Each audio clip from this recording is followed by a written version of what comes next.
ക്ഷമ നമ്മൾ കഴിക്കുന്ന ഭക്ഷണം അതിൽ നമ്മൾ മലയാളി ഏറ്റവും ഇഷ്ടപ്പെടുന്ന ഭക്ഷണമാണ് കോഴി അഥവാ ചിക്കൻ എന്ന് പറയുന്ന വിഭവം.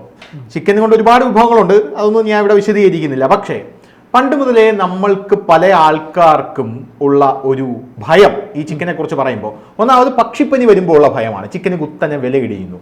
രണ്ടാമത് നമുക്കുള്ള ഭയം എന്ന് പറഞ്ഞാൽ ചിക്കനിൽ, അതായത് ഈ കോഴി ബ്രോയിലർ കോഴികളിൽ അനിയന്ത്രിതമായിട്ട് വല്ലാതെ ഈ ആൻറ്റിബയോട്ടിക്കുകൾ അടിച്ചു കയറ്റുന്നു എന്നുള്ളതാണ്.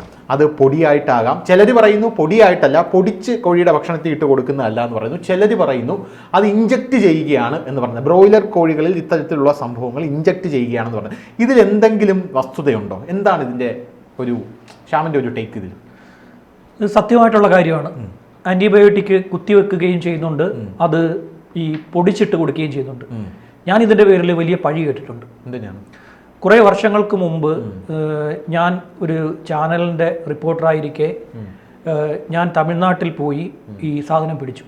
അതായത് പിന്നെ ഒരു കോഴി ഫാമിൽ കേരളത്തിൽ കോഴി കട തുടങ്ങാൻ, അത് കോഴി ഫാം തുടങ്ങാൻ തമിഴ്നാട്ടിലെ കോഴിയാണോ കേരളത്തിൽ വരുന്നത്? 40 ലക്ഷം ഫാമില്ലേ? ഉണ്ട്, ഫാമുണ്ട് അതും. പക്ഷേ തമിഴ്നാട്ടിൽ നിന്ന് കൊണ്ടുവന്ന് കുഞ്ഞുങ്ങളെ കൊടുക്കുന്നതാണ് കൂടുതലും. 40 ലക്ഷം കോഴികളാണ് ഒരാഴ്ച കേരളത്തിലേക്ക് തമിഴ്നാട്ടിൽ നിന്നും കടന്നു വരുന്നത്. നമ്മുടെ ഈ വിവിധ ചെക്ക് പോസ്റ്റുകളിൽ നിന്ന് മാത്രം, തമിഴ്നാട്ടിൽ നിന്ന് മാത്രം. ഇത് പോരാഞ്ഞിട്ട് ആന്ധ്ര, കർണാടകയിൽ നിന്നൊക്കെ കൊണ്ടുവരുന്നുണ്ട്. ഈ തമിഴ്നാട്ടിലെ ഫാമുകളെ കേന്ദ്രീകരിച്ചൊരു ഇൻവെസ്റ്റിഗേഷൻ സ്റ്റോറി എന്നുള്ള നിലയിലാണ് ഞാൻ അവിടെ പോയത്. അപ്പോൾ അവിടെ ചെന്ന് ഞാൻ അവരോട് പറഞ്ഞു, ഞാൻ ഇവിടെ പിന്നെ ഇടുക്കിയിൽ ഒരു കോഴി ഫാം തുടങ്ങാൻ ആഗ്രഹിക്കുന്നുണ്ട്. അപ്പോൾ എനിക്ക് ഇതിൻ്റെ ഈ ശാസ്ത്രീയ വശങ്ങളൊക്കെ ഒന്ന് പറഞ്ഞു തരണം. അത് നിങ്ങളിൽ നിന്ന് ഞാൻ കോഴിക്കുഞ്ഞിനെ വാങ്ങിക്കൊള്ളാം എന്ന് പറഞ്ഞു. അപ്പോൾ എൻ്റെ കയ്യിൽ ബട്ടണിൽ ക്യാമറ ഇരിപ്പുണ്ട്. അപ്പം ഇവർ എന്നോട് സംസാരിച്ചു. അപ്പോൾ കോഴി ഫാമിലെ ആൾ അവിടുത്തെ ഒരു തൊഴിലാളിയെ എൻ്റെ കൂടെ വിട്ടു. ഈ ഫാമിനകത്തേക്ക് ചുറ്റിക്കാണിക്കുന്നതിനും എന്തൊക്കെ ചെയ്യണമെന്ന് കാണിക്കുന്നതിനും വേണ്ടി ഉടമയും തൊഴിലാളിയും കൂടെ, ആദ്യം തൊഴിലാളി വന്ന് പിന്നീട് ഉടമ വന്ന് കാര്യങ്ങൾ വിശദീകരിച്ചു. ഈ തൊഴിലാളി അവിടുത്തെ കാര്യങ്ങളെല്ലാം പറഞ്ഞു, എങ്ങനെയാണ് കോഴിയെ വളർത്തുന്ന കാര്യങ്ങളെല്ലാം പറഞ്ഞു. പിന്നീട് ഈ ഉടമ വന്നപ്പോഴാണ് ഈ ഞെട്ടിക്കുന്ന ഓരോ കഥകൾ പുള്ളി എന്നോട് പറഞ്ഞത്. അതിന് ഈ കോളിസ്റ്റീൻ എന്ന് പറയുന്ന ഒരു ആൻറ്റിബയോട്ടിക് വ്യാപകമായി കൊടുക്കുന്നുണ്ട്. ഈ കോളിസ്റ്റീൻ എന്ന് പറയുന്നത് ഈ വയറിലുണ്ടാകുന്ന ഇൻഫെക്ഷൻ, ന്യൂമോണിയ, ഇതിനു വേണ്ടിയൊക്കെ ഉപയോഗിക്കുന്ന ആൻറ്റിബയോട്ടിക്കാണ്. ഈ ആൻറ്റിബയോട്ടിക്കാണ് ഈ കോഴികൾക്ക് ഭക്ഷണത്തിൽ പൊടിച്ചിട്ട് കൊടുക്കാറുള്ളത്. ഇഞ്ചക്ട് ചെയ്യുന്നതുകൊണ്ട് ഭക്ഷണത്തിൽ പൊടിച്ചിട്ട് കൊടുക്കുകയും ചെയ്യുന്നുണ്ട്. അപ്പോൾ ഇതെല്ലാം കോഴി പെട്ടെന്ന് വളരും, ഇതിന് രോഗങ്ങൾ വരില്ല. അതായത് 300 മുതൽ 1000 വരെയുള്ള കോഴികളെ ഒരു ഫാമിൽ വളർത്തും. അപ്പോൾ ഇത്രയും കോഴികൾ ഈ തിങ്ങി ഞെരുങ്ങിയാണ് ജീവിക്കുന്നത്. അപ്പോൾ ഒരെണ്ണത്തിന് ഈ രോഗം വന്നു കഴിഞ്ഞാൽ എല്ലാത്തിനെയും ബാധിക്കുകയും അത് ചത്തുപോവുകയും ചെയ്യും.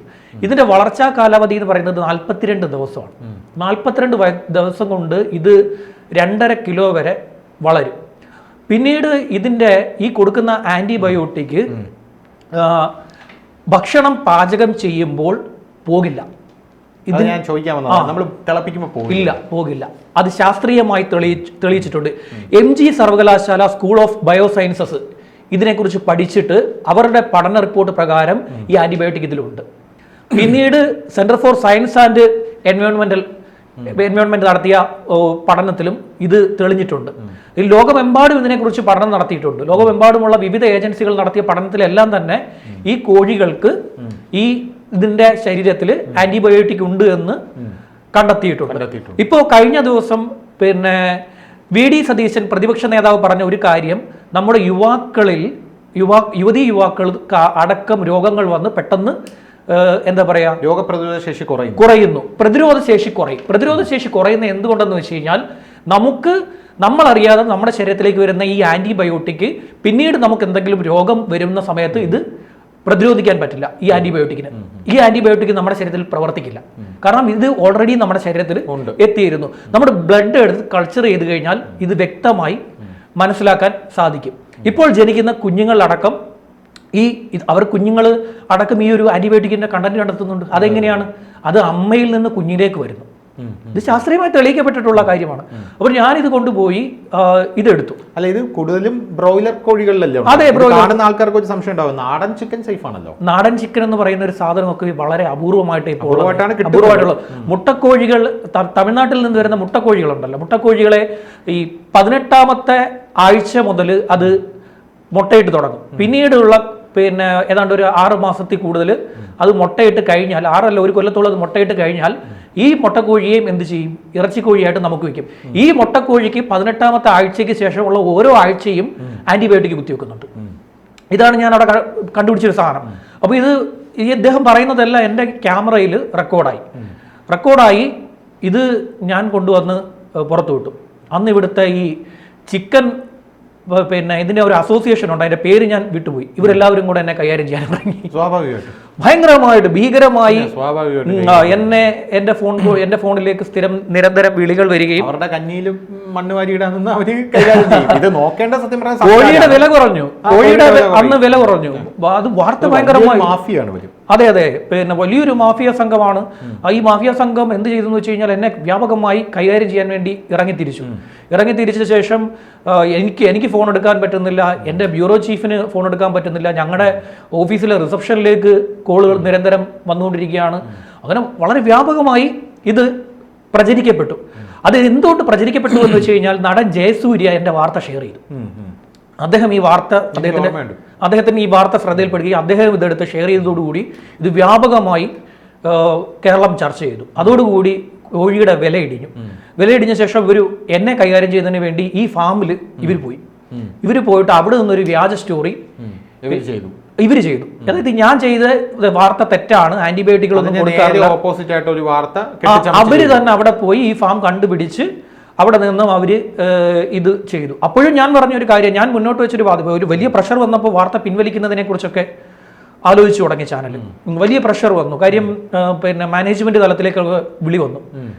മാനേജ്മെന്റ് തലത്തിലേക്കുള്ള ബന്ധങ്ങളൊക്കെ വളർന്നു. മാനേജ്മെന്റിന് വളരെ വേണ്ടപ്പെട്ട ആളുകൾ ഉണ്ടായിരുന്നു. അപ്പോൾ അതിലേക്കൊക്കെ വിളി വന്നപ്പോൾ വാർത്ത പിൻവലിക്കുന്നതിനെ കുറിച്ച് വരെ ആലോചന വന്നു. അപ്പോഴും ഞാൻ ആ ചാനലിൽ ഉറച്ചു നിന്നു. അല്ലെങ്കിൽ നിങ്ങൾ പോയി തെളിയിക്കാൻ പറഞ്ഞു. ആന്റിബയോട്ടിക് ഇല്ല, കറി വെക്കുമ്പോൾ ഇതിനകത്ത് ആന്റിബയോട്ടിക് ഇല്ല എന്നുണ്ടെങ്കിൽ നിങ്ങൾ അത് പോയി തെളിയിക്കാൻ ഞാൻ വാശി പിടിച്ച് പിന്നെ അത് കരിയറിനെ ബാധിച്ചു. പലരുമായി വഴക്കായി. ഇതിൻ്റെ പേരിൽ വഴക്കിടേണ്ടി വന്നു. പിന്നീട് അതിൻ്റെ പേരിൽ മാത്രം എന്നോട് മിണ്ടാതിരുന്ന, പിന്നീട് എന്നെ കരിയറിൽ ഉപദ്രവിച്ച കുറേ പേരുണ്ട്. ഇപ്പോൾ ക്ഷമത് എന്നായിരുന്നു അത്? 10 വർഷത്തോളമായി കാണും. ഇപ്പോഴും ആന്റിബയോട്ടിക് ഉണ്ട്. ഇപ്പോഴും ഉണ്ട്. സംശയമുണ്ടെങ്കിൽ ഈ പറയുന്ന ആളുകൾക്ക് പോയി പരിശോധിക്കാവുന്നതേ ഉള്ളൂ. പ്രമേഹം, തൈറോയിഡ്, ഈ ബ്രസ്റ്റിലുണ്ടാകുന്ന ക്യാൻസർ, ഇതൊക്കെ ഇതിന് കാരണമാണ്. ഞാൻ ഇതിനെക്കുറിച്ച് എന്നെ വെല്ലുവിളിച്ച് നിന്നപ്പോൾ ഞാൻ ഇതിനെക്കുറിച്ച് വ്യാപകമായി ഇതിനെക്കുറിച്ചുള്ള പഠനം നടത്തുകയും അതെന്തുകൊണ്ടാണെന്ന് അറിയാമോ? ഇവിടുത്തെ വെറ്റിനറി ഡോക്ടേഴ്സ് എല്ലാം കൂടെ എനിക്കെതിരെ നിന്നു. അവർ പറഞ്ഞു അങ്ങനെ ഒരു കാര്യമില്ല എന്നൊക്കെ പറഞ്ഞു. അപ്പോൾ അവർക്ക് എന്താ, ഇവരിൽ നിന്ന് പൈസ വരുന്നുണ്ട്. അവർ കൂട്ടത്തോടെ അവരൊരു സംഘമായി നിന്നുകൊണ്ട് എന്നെ കൈകാര്യം ചെയ്യാൻ നിന്നു. ഈ ഹോർമോൺ കുത്തിവെക്കുന്നു എന്ന് പറയുന്നത് തെറ്റാണ്. ഹോർമോൺ കോഴിയിൽ കുത്തിവെക്കാൻ പറ്റില്ല. അത് കുത്തിവെച്ച് കഴിഞ്ഞാൽ അതിൻ്റെ ചിലവെന്ന് പറയുന്നത് വലിയ ചിലവ് വരും. ഭീമമായ ഹോർമോൺ കുത്തിവെക്കാം, പക്ഷേ ആ ഭീമമായിട്ടുള്ള ചിലവ് താങ്ങാൻ ഒരു കോഴി കർഷകരെ കൊണ്ടോ ഒരു ഫാം ഉടമയെ കൊണ്ടോ സാധിക്കില്ല. ഓരോ കോഴിയെ പിടിച്ച് ഇഞ്ചെക്ട് ചെയ്യണം. ഹോർമോൺ എത്ര രൂപ ചിലവ് വരും? വലിയ വ്യാപകമായിട്ടുള്ള ചിലവ് വരും. അപ്പോൾ ഹോർമോൺ എന്ന് പറയുന്ന സാധനം ഇതിനകത്ത് കുത്തിവെക്കുന്നില്ല. പക്ഷേ കുത്തിവെക്കുന്നതെന്ന് വെച്ച് കഴിഞ്ഞാൽ ആന്റിബയോട്ടിക്കാണ് ഈ കുത്തിവെച്ചുകൊണ്ടിരിക്കുന്നത്. അപ്പോൾ ഈ വെറ്റിനറി ഡോക്ടേഴ്സും എല്ലാവരും കൂടെ ഈ പൈസ കിട്ടുന്നത് കൊണ്ട് അവരും പറഞ്ഞു ഇത് കാര്യമില്ലെന്ന് പറഞ്ഞു. അങ്ങനെ ഞാൻ പറഞ്ഞില്ല, ഞാൻ പിന്നെ ഈ MG സർവകലാശാലയിലെ ഒരു മേഡത്തെ അവരിതിനെക്കുറിച്ച് പഠനം നടത്തിയ മേഡമാണ്. അപ്പോൾ ആ മേഡത്തിൻ്റെ ഒക്കെ ബൈറ്റ് പോയെടുത്തു. മേഡം പറഞ്ഞു ഞങ്ങൾ സ്റ്റഡി നടത്തിയിട്ടുണ്ട് എന്ന് പറഞ്ഞു. അത് കുറേ കാലത്തിന് ശേഷമാണ് അവരുടെ ഒരു പഠനം ഇക്കാര്യത്തിൽ വരുന്നത്. കുറേ വർഷങ്ങൾക്ക് ശേഷം പഠനം വന്നു. അപ്പോൾ അത് അറിഞ്ഞിട്ട് ഞാൻ എൻ്റെ വാർത്തയെ ന്യായീകരിക്കാൻ വേണ്ടി വീണ്ടും ഞാൻ അതിൽ പോയി പിടിച്ചു. അപ്പോൾ എന്ത് ചെയ്തു, നേരത്തെ ഇടപെട്ട് എന്തായാലും ഇത് ആ എന്താ പറയുക ശാന്തമായ കടൽ വീണ്ടും ഞാൻ പോയി ഇളക്കി. അപ്പോൾ അപ്പോൾ എന്നോട് പിന്നെ വ്യാപകമായി ശത്രുതയായി. ഇത് പിന്നെ കരിയറിനെ വലിയ ചില വാർത്തകൾ ചെയ്യുമ്പോൾ അറിയാമല്ലോ, ചില വാർത്തകൾ ചെയ്യുമ്പോൾ കരിയറിനെ ബാധിക്കും. അത് സൂക്ഷിച്ചും കണ്ടും ചെയ്തില്ല എന്നുണ്ടെങ്കിൽ നമ്മളെ സഹായിക്കേണ്ടവർ പോലും നമുക്ക് എതിരായി മാറും. ഇതിലൊരു പ്രധാനപ്പെട്ട കാര്യം ഞാൻ പറഞ്ഞ പോലെ 40 ലക്ഷം കോഴിയാണ് ഒരാഴ്ച നമ്മുടെ വിവിധ അതിർത്തികൾ വഴി എത്തുന്നത്. ഇത് കുഞ്ഞുങ്ങൾക്ക് കൊടുക്കാൻ പാടില്ല. കുഞ്ഞുങ്ങൾക്ക് ഈ കോഴിയെ ഒരു കാരണവശാലും കൊടുക്കാൻ പാടില്ല. കാരണം ആന്റിബയോട്ടിക് ഇതിനകത്തുണ്ട്. പിന്നെ അല്ലാതെ തന്നെ ഈ കോഴിയിൽ ഹോർമോൺ ഉണ്ട്. ഇത് കുത്തിവെക്കാതെ തന്നെ ഹോർമോൺ ഉണ്ട്. ആ ഹോർമോൺ കാര്യമായി പ്രവർത്തിക്കും. ഇത് എന്ന് വെച്ച് കഴിഞ്ഞാൽ എന്താ പറയുക, അമിനോ ആസിഡ്, പ്രോട്ടീനും ഈ ധാരാളം ഇതുള്ള ഒരു സാധനമാണ് ഈ കോഴി എന്ന് പറയുന്നത്. പക്ഷെ അതുപോലെ തന്നെ അത് ശരീരത്തെ ദോഷം ചെയ്യുകയും അതിനേക്കാളേറെ ഈ ഗുണം തരുന്നതിനേക്കാളേറെ ഈ ആന്റിബയോട്ടിക് കുത്തിവെച്ച കോഴി ദോഷം ചെയ്യും. അപ്പോൾ എൻ്റെ വാർത്തയുടെ പിന്നാലെ ഉണ്ടായ ഒരു വലിയ മാറ്റം എന്ന് പറയുന്നത് പല കോഴിക്കടകളിലും കോഴി ഫാമുകളും നമ്മുടെ കേരളത്തിൽ ബോർഡ് വെച്ചു, ആന്റിബയോട്ടിക് നൽകാതെ വളർത്തുന്ന കോഴികൾ എന്ന് പറഞ്ഞ് ഇവർ ബോർഡ് വെക്കേണ്ടി വന്നു. അത് എൻ്റെ വാർത്തയുടെ ഗുണം കൊണ്ടല്ല. ജയസൂര്യ എന്ന് പറയുന്ന സാമൂഹിക പ്രതിബദ്ധതയുള്ള ഒരു നടൻ ആ വാർത്ത ഷെയർ ചെയ്തതാണ് ആ വാർത്ത അത്രയും തീപിടിക്കാൻ കാര്യം. ജയസൂര്യ എടുത്ത് ഷെയർ ചെയ്തപ്പോൾ ഞാൻ പോലും അത്ഭുതപ്പെട്ടു പോയി. അത് നിമിഷ നേരം കൊണ്ട് എന്താണ്ട് 1 ലക്ഷത്തിൽ കണ്ട് കടന്ന വാർത്ത അത് നിമിഷ നേരം കൊണ്ട് 1 മില്യൺ ഒക്കെ കടന്നുപോയി. ആ രീതിയിൽ ഓടിപ്പോയി. അതുപോലെ തന്നെ ആന്റിബയോട്ടിക്കിന് പോലെയാണ് സ്റ്റിറോയിഡ് കൊടുക്കുന്നത്. ഈ സ്റ്റിറോയിഡൊക്കെ ഇതിൽ ഈ കോഴികൾക്ക് ഇട്ട് കൊടുക്കുന്നുണ്ട്. ഇത് വലിയ വ്യാപകമായിട്ട് എന്താ പറയും, ഈ തൈറോയിഡ് ഉണ്ടാക്കും ഉറപ്പായിട്ടും. കോഴികൾ ഈ കഴിക്കുന്നത് കൊണ്ടാണല്ലോ, ഇതിൽ ഇത്തരത്തിലുള്ള സംഭവങ്ങൾ ഉള്ളത് കൊണ്ടാണല്ലോ സ്ത്രീകളിൽ കുട്ടികൾ പലരും നേരത്തെ തന്നെ അഡോളസൻസിലേക്ക് വയസ്സറിയിക്കുന്ന സ്ഥലത്തെത്തുന്നൊക്കെ പറയുന്നുണ്ട്. ഇത് കോഴികളിൽ മാത്രമല്ല, നമ്മൾ ഈ ഇടയ്ക്ക് മീനിൽ അമോണിയം ഭയങ്കരമായിട്ട് വാരി വിതറുന്നു എന്ന് പറഞ്ഞ വലിയ വാർത്ത, അത് ഞാൻ ചെയ്തൊരു വാർത്തയാണ്. അതെങ്ങനെ വിതറുന്നതെന്ന് അറിയാമോ? ഐസിൽ കലക്കും. അതെ അതെ, ഐസിൽ കലക്കിയിട്ട് ഐസ് പൊടിച്ച്, അപ്പൊ നമുക്ക് പിടിക്കാൻ പറ്റില്ല. ഐസ് പൊടിച്ചതിന്റെ മേളിൽ ഇട്ട് കൊടുക്കും. ഇത് ഞാൻ വാർത്ത ചെയ്തിട്ടുണ്ട്. ഈ സാധനം ഞാൻ പോയി പിടിച്ചോണ്ട് വന്ന സാധനമാണ്. ഇത് പിടിച്ചോണ്ട് വന്ന് പിന്നെ ഇതും എല്ലാം കൂടെ പിന്നീട് എന്താ പറയാ. പക്ഷേ ഈ മീൻ കച്ചവടക്കാർ വലിയ ശല്യമില്ലായിരുന്നു. മീൻ കച്ചവടക്കാർ ശല്യം ഉണ്ടാക്കില്ല. അവരും അനങ്ങാൻ പോയില്ല. അവർക്ക് പറയാൻ പറ്റൂല. കാര്യം ഇത് പല രീതിയിൽ പിടിക്കപ്പെട്ട ഈ കോഴിയുടെ. പക്ഷേ പിന്നീട് നമ്മുടെ പല ചാനലുകളും പോയി വാർത്ത ചെയ്തു. മാതൃഭൂമിയാണ് അതിൽ കാര്യത്തിൽ അവരെ അഭിനന്ദിക്കേണ്ട. മാതൃഭൂമി ചാനലിലെ അവർ അതിനെ ഒരു ക്യാമ്പയിൻ പോലെ എടുത്തിട്ട് അവർ അവിടെ പോയി ഈ സാധനം പിടിച്ചുകൊണ്ട് വന്നു. എനിക്ക് പിന്നീട് വലിയ ആഗ്രഹമായിരുന്നു ആന്ധ്രയിൽ അതൊക്കെ പോയി പിടിക്കാനായിട്ട് ഭയങ്കര ഉത്സാഹം കാണിക്കുന്ന ചാനൽ. അതെ. പക്ഷെ മാതൃഭൂമി ഇതുപോലെ ചെയ്ത് പൊളിഞ്ഞുപോയ ക്യാമ്പയിനുകളുണ്ട്. മാതൃഭൂമി ആദ്യം ഞാനൊക്കെ എനിക്ക് തോന്നുന്നു എപ്പോഴാണെന്ന് തോന്നുന്നു, ഡേറ്റ് കൃത്യമായിട്ട് ഓർമ്മയില്ല, ഈ പ്ലാസ്റ്റിക് മുട്ടകൾ, ചൈനീസ് മുട്ടകൾ എന്നൊക്കെ പറഞ്ഞ് മാതൃഭൂമി ഒരു ക്യാമ്പയിൻ ചെയ്തിരുന്നു. പക്ഷെ അത് പൊളിഞ്ഞു പോയൊരു ക്യാമ്പയിൻ ആയിരുന്നു. പക്ഷെ അതിനുശേഷം മാതൃഭൂമി ചെയ്ത ഇത്തരത്തിലുള്ള ക്യാമ്പയിനൊക്കെ ഭയങ്കരമായിട്ട് വിജയിച്ചിട്ടുണ്ട്. മാതൃഭൂമി തമിഴ്നാട്ടിലും കോയമ്പത്തൂരും അവിടെ ഇവിടെയൊക്കെ പോയിട്ട്, മാതൃഭൂമി ആണോ ചെയ്തതെന്ന് എനിക്ക് ഓർമ്മയില്ല, അത് ഏഷ്യാനെറ്റ് ആണോ എന്ന് എനിക്ക് ഓർമ്മയില്ല, ഈ കരിവാട് നമ്മൾ കൊണ്ടുവരുന്ന കരിവാട് എങ്ങനെയാണ് അത് പ്രോസസ് ചെയ്യുന്നത് എന്നുള്ളതിന്റെ ഒരു വീഡിയോ ചെയ്തിട്ടുണ്ട്. മാതൃഭൂമി ഏഷ്യാനെറ്റുമാണ്. ഞെട്ടിപ്പോകും നമ്മൾ. പിന്നെ അത് ഇപ്പോഴത്തെ തൃശ്ശൂരത്തെ റിപ്പോർട്ടറായിരുന്നു എന്ന് തോന്നുന്നു. അത് നമ്മൾ ചെയ്ത സാധനം അത് നമ്മൾ എവിടെ തൂത്തുക്കുടിയിൽ അത് ഞാൻ ഇപ്പോൾ ചെയ്തിട്ടുണ്ട്. എന്ന് വെച്ച് കഴിഞ്ഞാൽ കടൽ തീരത്ത് ഈ മലിന ജലത്തിന്റെ വാരിയിട്ടിരിക്കുന്നത്, ഇവിടെ പട്ടി പോകുന്നുണ്ട്, പട്ടി അതിന്റെ വിസർജനം അതിന്റെ മുകളിൽ വീഴുന്നുണ്ട്. അങ്ങനെയൊക്കെ ചെയ്തിട്ടുണ്ട്. അത് ഭംഗിയായിട്ട് പാക്കറ്റിലാക്കി കൊണ്ടുവന്ന് നമുക്ക് അത് ആരും എന്നാലും കാണാൻ വന്നേ. ആ തൂത്തുക്കുടി ചെന്നാൽ മതി. തൂത്തുക്കുടി ചെന്നാൽ നമുക്ക് ഒരു ക്യാമറ ആയിട്ട് ചെല്ലാമെങ്കിൽ ആ തൂത്തുക്കുടി ആ ബീച്ചിന്റെ സൈഡിൽ പോയി കഴിഞ്ഞാൽ ഇഷ്ടംപോലെ ഇത് പിടിച്ചുകൊണ്ട് വരാം. ഞാൻ ഈ അമോണിയ വാരി വിതറുന്നത് തൂത്തുക്കുടിയിൽ നിന്നാണ് പിടിച്ചുകൊണ്ട് വന്നത്. തൂത്തുക്കുടിയിൽ നിന്നാണ് ഞാൻ എടുത്തുകൊണ്ട് വന്നത്. തൂത്തുക്കുടിക്കും നമ്മുടെ വേളാങ്കണ്ണിക്കും ഇടയിലുള്ള ഒരു സ്ഥലത്ത് നിന്നാണ് ഞാൻ ആ ഫാക്ടറിയിൽ നിന്നാണ് ഈ സാധനം പിടിക്കുന്നത്, ഇത് കലക്കുന്നത്. ഏതാ ഈ അമോണിയം വാരി വിതറുന്നത്. ഈ കോഴിയുടെ ഒരു പ്രത്യേകത അറിയാമോ? സാധാരണ കോഴികളെക്കാൾ 300 ടൈംസ് 300 മടങ്ങ് വേഗതയുണ്ട് വളർച്ചയ്ക്ക്. അത്രയും വേഗത്തിൽ ഇത് വളരും.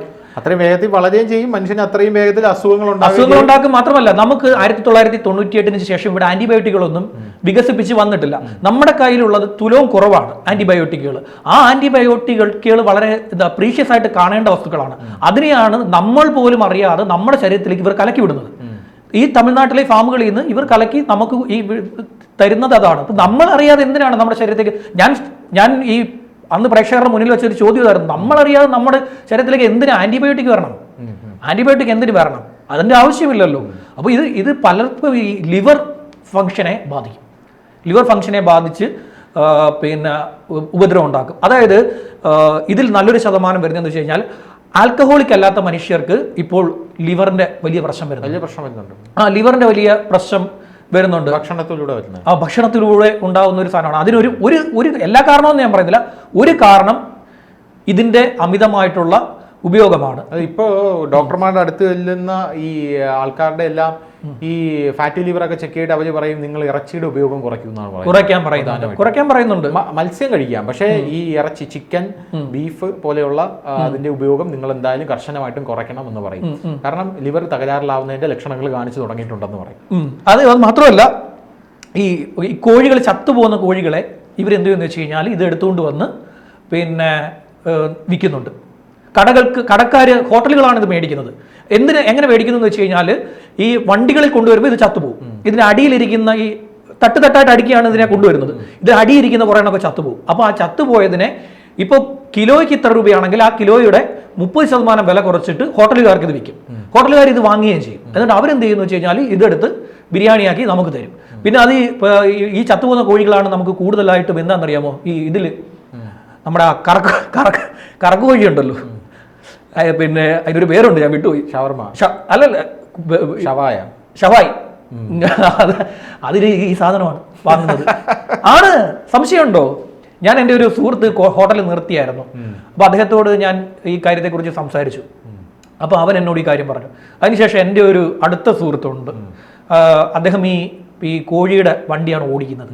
അദ്ദേഹം എന്നോട് ഇത് പറഞ്ഞിട്ടുണ്ട്. കോഴിയുടെ, അതായത് തമിഴ്നാട്ടിൽ പോയി കോഴി എടുത്തുകൊണ്ട് വന്ന് ഇവിടുത്തെ വിൽക്കുന്ന ആളാണ്. അപ്പോൾ അദ്ദേഹം പറഞ്ഞിട്ടുണ്ട് ഈ ചത്ത കോഴി എന്ത് ചെയ്യുന്നത് വെച്ച് കഴിഞ്ഞാൽ ഈ ഹോട്ടലുകാർക്ക് കൊടുക്കും. എന്തായാലും നമ്മൾ അറിയാതെ നമ്മളിലേക്ക് വരുന്ന ഈ ആന്റിബയോട്ടിക് എന്ന അപകടകാരിയായിട്ടുള്ള വസ്തുവിനെ നമ്മൾ പ്രേക്ഷകർ അറിഞ്ഞിരിക്കണം. പ്രേക്ഷകർ പ്രതിരോധിക്കണം. ഒരു താക്കീതാണ് എന്ന് പറഞ്ഞുകൊണ്ട് നിർത്താം. ശരി.